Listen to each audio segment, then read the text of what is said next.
5 years had slipped by since my divorce, and at 63, I found myself in the solitude of my own company, each year marked by nights spent alone. It was on that fateful Tuesday evening.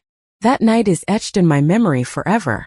As I reclined in bed, the weariness enveloping me resembled a thick, suffocating blanket. The house was enveloped in silence, a familiar presence in every corner. Yet, on this occasion, the tranquil hush was fleeting. A knock echoed through the stillness, reverberating against the door. Gentle, uncertain, I blinked awake and propped myself up. Within the shadows of the room, an unsettling sensation lingered in the air. "Lucas," I called into the air. "Mom," came my son's voice, a soft murmur in the shadows. The door groaned as it swung open, and Lucas entered the room. He seemed timid in his pajamas, yet those had transformed into something more than just simple sleepwear for a child. They are the possessions of a 22-year-old man. The look on his face ignited a fierce sense of protectiveness within me. Nevertheless, a sense of unease lingered within me. "I can't sleep," he finally confessed, his gaze fixed on the floor. "Come here," I beckoned, my hand gently tapping the vacant space beside me on the bed. After a brief pause, he made his way over and nestled beneath the blanket. The bed emitted a soft creak under the pressure of his weight. In that moment we found ourselves lying side by side, mere inches separating us. The warmth radiating from Lucas was instantly apparent. I tried to turn my eyes away from him, yet from the periphery of my vision, it became undeniable that he had shed the innocence of childhood. He had grown into a young man, his features now sharp, his shoulders broader. In that instant, I was engulfed by a wave of embarrassment and confusion. "Mom," he whispered, his gaze directed at me. I find myself at a loss, unsure of what to think. At times a profound sense of solitude envelopes me within these walls. His voice held a delicate quality that rendered me speechless. Instead, I extended my hand and rested it gently on his shoulder. In that instant, without a moment's pause, he pivoted toward me and enveloped me in a warm embrace. I was taken aback by the power of his embrace. His arms wrapped around me entirely, his face lingering close to my neck. His heartbeat resonated within me. His breath flowed with a warm, steady rhythm. Yet, the most astonishing aspect was the way I discovered myself mirroring that response. As I embraced him in return, an unusual flutter awakened within my chest. Lucas's face inched nearer to my neck, his breath whispering against my skin. "At times it becomes overwhelming," he murmured softly. "I am present," I murmured. "I am ever present." Yet within I found no comfort. My heart raced, a tempest of emotions swirling within me. As I grappled with the inexplicable nature of this overwhelming warmth, Lucas's actions carried a certain innocence, without a doubt. Yet, his embrace enveloped me more snugly than I had envisioned, his warmth radiating more intimately than I had foreseen.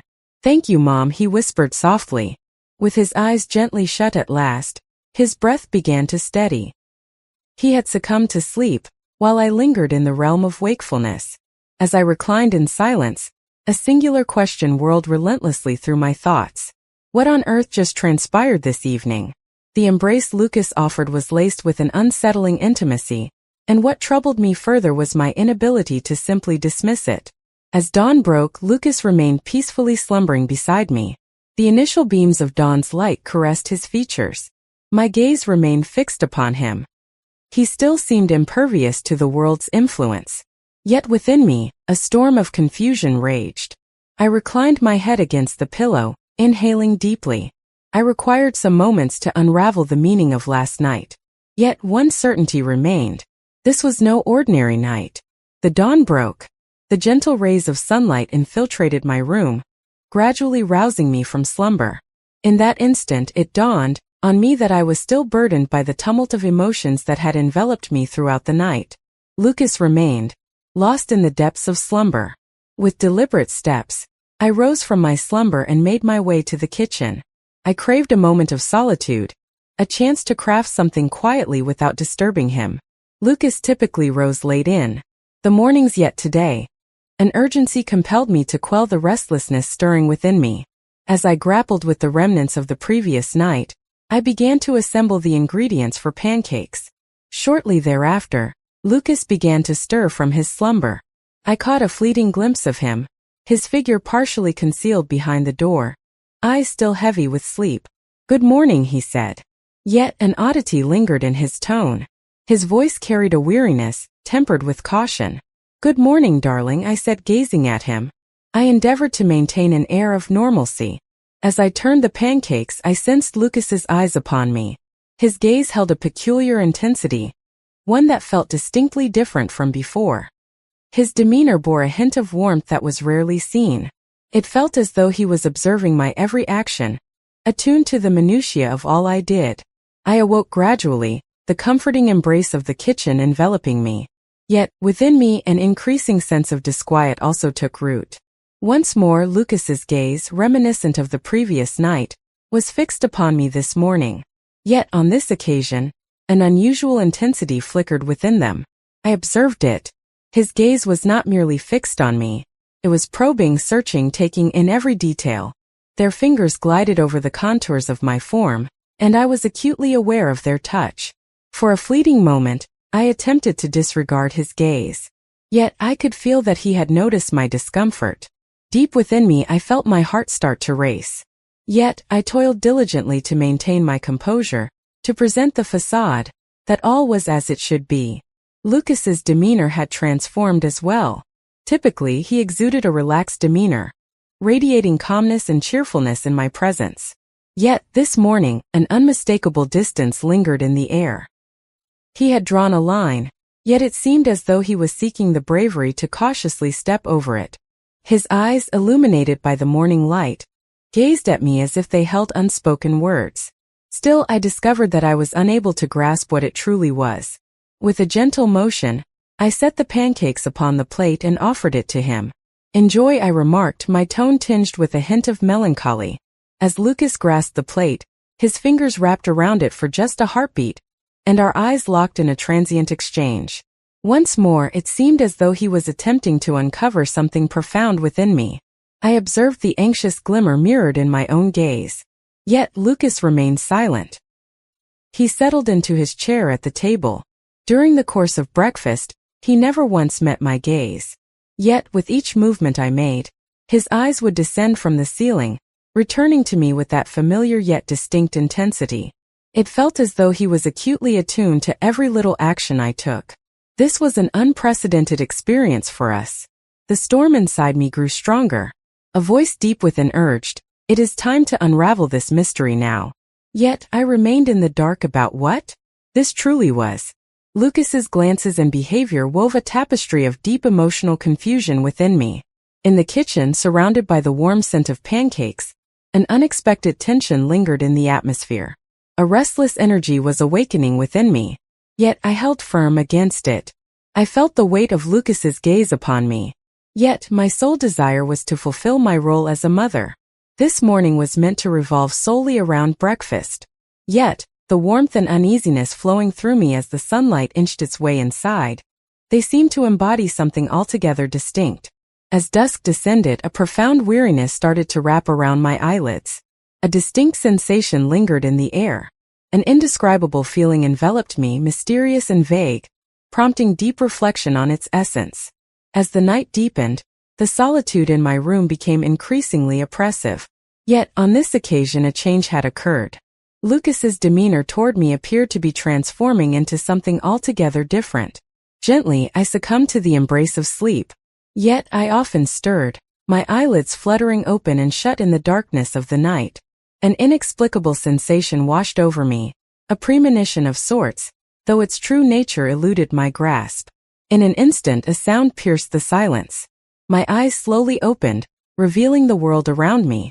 In the dimly lit room, I discerned a shadow gliding quietly. A shiver coursed through me, caught off guard. For a fleeting moment, everything became a haze. Yet, in that moment of clarity, I understood that the shadow belonged to Lucas. He entered the room, pushing the slightly ajar door aside. My eyes snapped open and my heart pounded with intensity. In the quiet embrace of the night, my son quietly entered my room. Even though I was aware that sleep was expected of me, Lucas's eyes shimmered in the shadows with a fervor that echoed the events of the previous night. For a fleeting instant, I endeavored to steady my gaze. What was I meant to do? The The turmoil within me intensified, reverberating with increasing volume. Lucas's presence in my room at this hour was peculiar. Yet it resonated like a distant echo. This moment, however, was distinct from all that had come before. His eyes, his demeanor, the way he approached me, everything held significance. Lucas took another step forward. He drew nearer, and in the dim glow of the sole illumination remaining in the room, the moonlight, I could discern the contours of his face with greater clarity. His eyes gleamed with a determination I had never seen before. Within the depths of my being, a silent scream echoed, demanding attention. Desist. Cease this at once. In that instant, Lucas drew closer, his lips meeting mine with an unexpected intensity. It transpired in a fleeting moment. In that fleeting instant, time itself seemed to stand still. Time seemed to freeze. In that moment, it seemed as though the entire universe was whirling around me. Yet I remained utterly still, my son merely a heartbeat away. He rested his forehead against mine, and for a second, the pain in his eyes broke something in me. This was not an expectation a mother holds for her child. In that moment, it seemed as though my heart had started to race wildly. I swiftly recoiled and made an effort to shove him away. Stop. No, I exclaimed, breathless. My words appeared to dissolve into the atmosphere, akin to a fleeting whisper. Lucas withdrew, a glimmer of what appeared to be disappointment lingering in his gaze. Yet he remained, towering in the space. Lucas, this feels all wrong. Please refrain from this action. My voice quivered, my mind whirled, and my body glistened with perspiration.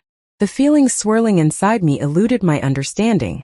The manner in which my son approached me was both terrifying and complicated.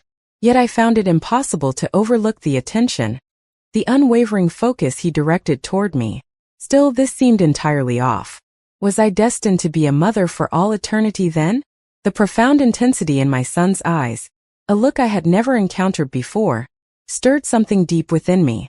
My heart raced with such intensity that it seemed on the verge of exploding. Yet I understood the necessity of regaining my composure. Lucas stepped back, a moment of hesitation lingering in the air.